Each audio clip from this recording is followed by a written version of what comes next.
And our second speakers will be Dr. Ege Yildirim.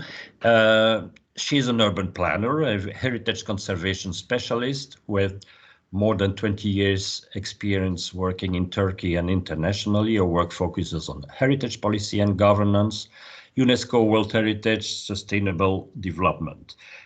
Based in Istanbul, as you can read by yourself. She's an independent consultant and scholar. Previous work includes position in different institutions, like you see from 2000 until right now, 2020. I would like also maybe to emphasize that she was a Fulbright Scholar at Pratt Institute, but also for the last 4 years, she was really the key figure and the really the important person in ICOMOS to deal with the SDGs, and really this is where our experience will be useful in this webinar today. Thank you so much, Christian. It's indeed wonderful to be among friends and colleagues. I am trying to share for you the PowerPoint that I just opened, but let me see if I can manage. Just a sec. Can you see it now? Yes, perfect. Okay, and I will also do slideshow. Okay. All right. Yeah. I have to say that I haven't managed to open my chat box. So if anybody has written something that I would have liked to respond to, apologies that I didn't see it. You can text me in other ways if you need to say something. Well, I'm still under the effect of Joke's presentation. And of course, we have things we share in common, the energy and the urgency to do something about problems that we perceive. And Christian, you also said something about cultural sustainability, but also democracy. Actually, when you connect these dots, culture is about democracy and sustainability. It's already in there, but I guess our work makes it more apparent, let's say. So here I am with you today as some kind of cultural entrepreneur, maybe because I've been a solo personal business owner in the heritage planning sector, which is probably the most technocratic-like of the creative professionals. But it has been a very interesting journey the last 10 years because, let me try to move on for you to change the screen a little bit while I speak. It's been an interesting journey because I've had a chance to go in and out of different networks and different spheres. And actually, the energy that what gave me the energy to actually go solo and do more, let's say, creative or different kinds of heritage planning advocacy works or consultancy work was the background of actually working for certain organizations and then having enough of that and finally wanting to put forward something of my own, so a formula, let's say. But anyway, we are all agents. I should just connect us to this slide here by the word agency. And there's a wonderful inspirational sentence from the C-ship concept note given to us. We're not just a manager or a professional, but we have a vision of creation and we expect to have societal impacts. I think being driven by a desire, an urgency to have impact to better society. I think that's one of the ingredients of success for all of us. And the world needs us. So it's not only something that we can desire, it's some kind of a imperative, you know, we're all on a mission, I think, and with this sense of responsibility is there as well. And we have a lot of agency we can harness and we navigate. I think the special powers of cultural professionals are we are flexible and we can navigate through different spheres and structures. And we can connect sustainable development, equity, resilience, and we can think in transversal ways and be ambitious in our way of thinking. And I think our immense potential lies in how we bring together both emotions and reason, intellect, and things to do with poetry, things to do with passion, inclusion, as we said, these are not found typically in policy debate papers or meetings, you know, and that's probably one of the missing ingredients in achieving the SDGs, which I'll come to in a moment. We can find innovative solutions beyond conventional business policy models. We can invite others to dare to imagine crazy things that seem crazy, that become actually possible over time. And we are pioneers. Communication is key, of course. Our special communication ways with our graphic expression, our creative expression, catalyzing force for action and change, of course. So there's the kind of manifesto of this intervention for you. And now, Christian already mentioned that I was serving as the ICOMOS focal point for the SDGs until the end of 2020. And that was a wonderful time to really understand how we can all connect to the SDGs. And indeed, mobilizing this at the grounds level, coming down to the most local level, and understanding that this is not just for the global meetings, it's for every level of society, and the need to own up to these SDGs, to just the demand for a better life, really, for action. So it's a global plan of action for people, for planet, for prosperity, for peace. And to do it with partnerships, just like Ege showed us a wonderful example of that partnership, the 5th P. These are all very relevant for us, really, as long as we bring it down to a meaningful mode of operation, I suppose. And the crises that we're facing are interlinked, and our problems are interlinked, and then our solutions must be interlinked, and it requires common action and solidarity. And that's what the SDGs is really about, of course, and also about justice and inclusion and human rights, always putting the vulnerable ones, the ones left behind, the first, hence the hashtag Leave No One Behind that you must have encountered. And now we have this 2030 target that's less than a decade away now. We're fast approaching it, and we are not in good shape. So there's a lot of cause for despair or alarm, but it's also an opportunity to be actually to channel it into our energy and our rage to do better, you know. I should say, speaking a little emotionally there.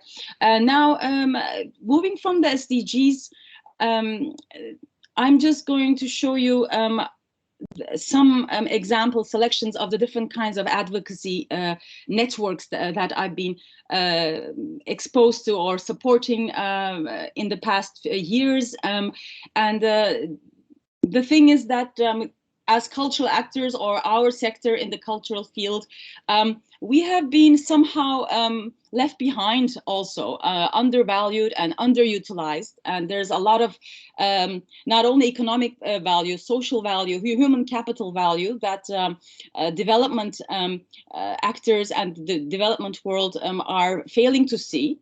We are hence our potential. And so a lot of the advocacy has been the recognition of culture as a goal. There was a campaign for a culture goal. It was not possible to have it as a goal in 2015. Now there's a new advocacy for 2030, of course, connecting it to climate change. And these different strands are synergizing in many ways. I was working with ICOMOS very actively, but now we have this Climate Heritage Network, our World Heritage. G20 has taken up, and the Global Parliament of Mayors and the United Cities local governments have really taken up the culture banner very strongly. And as experts or professionals, you know, there's always room for us, I think, to get in touch with those policy spheres. And fill the gap, fill the science policy gap, fill the culture and the development gap. So this is a moving target, and the processes, you know, we still have a long way to go, but there's a lot of action on the field, and these are good to know and tap into wherever, as cultural professionals, we find something relevant for ourselves, something we can see ourselves being valuable contributors in. So then I'll just touch on the scope of how culture is so multifaceted. You know, the scope of the cultural professionals world. We have so much to do with how society works. It's really the underpinning of society, and it's important to remember this. Culture is always relevant. It's everything to do with human societies, how we characterize ourselves. I'm a heritage professional, so moving on a little bit more specifically to what heritage means, it's about, you know, the identities and values of a society and how we pass them from generation to generations. That's how we define it since many decades. But now the culture, nature connection and the people connection, how it has to be a people-centered approach. This is emerging as important connection points. And now a lot of our heritage definitions are being oriented towards sustainability, and how heritage, cultural heritage, how preserving this cultural accumulation of societies is sustainability itself. There is a very, very famous saying by an American preservationist, Carl Elefante: the greenest building is the one already built. The building that embodies all the memories, all the experiences accumulated over time that people have put on top of each other, the things that give us grounding and strength and inspiration. So there's a lot of ways to define heritage now in terms of sustainability. And here I'm also using the cover of a recent report where I was main writer for UCLG and the Culture 2030 Goal campaign. We looked at the local government reports, reporting on their progress on the SDGs to the UN, and how they've talked about culture. And you can see here a word cloud of which words they used most in their reports, and the types of cultural references they have. I also have to say that the cultural percentage is always behind, of course. We looked at national reports 2 years earlier, only 5% of the whole set of the other spheres of development, the social, the economic, the environmental keywords, plus the cultural keywords. And culture lags behind, it's about 5% in VNRs, the voluntary national reviews, and with VLRs, the local reviews, it's 13%, so a little bit better, still lagging, but I think local governments understand the power of cultural diversity or cultural activation of citizens for participation. They understand it better. Now I think this will be my last slide, as I'm already running a little late. Sorry about that. I'll try to wrap up. So this is really now the end of the opposite side of the coin for me. I've been talking about how these international advocacy networks operate and these big ideas, but it really means nothing if you can't localize it, you know. And it really helps when you have stories to tell from the ground of local places, what happens there, and the micro scale where you test out or you see in practice how things happen. And I've been involved in a little town in Turkey, Mudurnu, since my PhD days, since 2008. And you see how my role evolved since then. I was a researcher for my PhD, then a consultant writing the management plan, then appointed site manager to implement the management plan. But over time, these academic and institutional avenues didn't prove to be enough. So I had to get down more as a local stakeholder. I'm part of associations now. I bought part of a historic building. We're restoring it now. So I become an investor and an entrepreneur in a different way. You see this historic building at the bottom right corner. We're restoring that. Actually, in 2 days, I'll go to Mudurnu and check the restoration works. And we're already running late. We're already spending too much money with my partners. That's what happens. But it's very, very exciting. I've also set up a new company with my friends as shareholders. So we are accumulating capital, crowdsourcing capital to actually operate and maybe save some more buildings in Mudurnu, because I don't think the public funds or the public vision is enough, to be honest. And to finish, there are some more keywords here I'd like to share about how communication and governance, of course, between levels, and more investment and diversifying funding sources and organizational models. You know, experiment with what works or what doesn't, and never give up. It's always a long, hard path. Thank you very much. Here are my contact details for you. As I stop sharing, let's see how I'll manage that.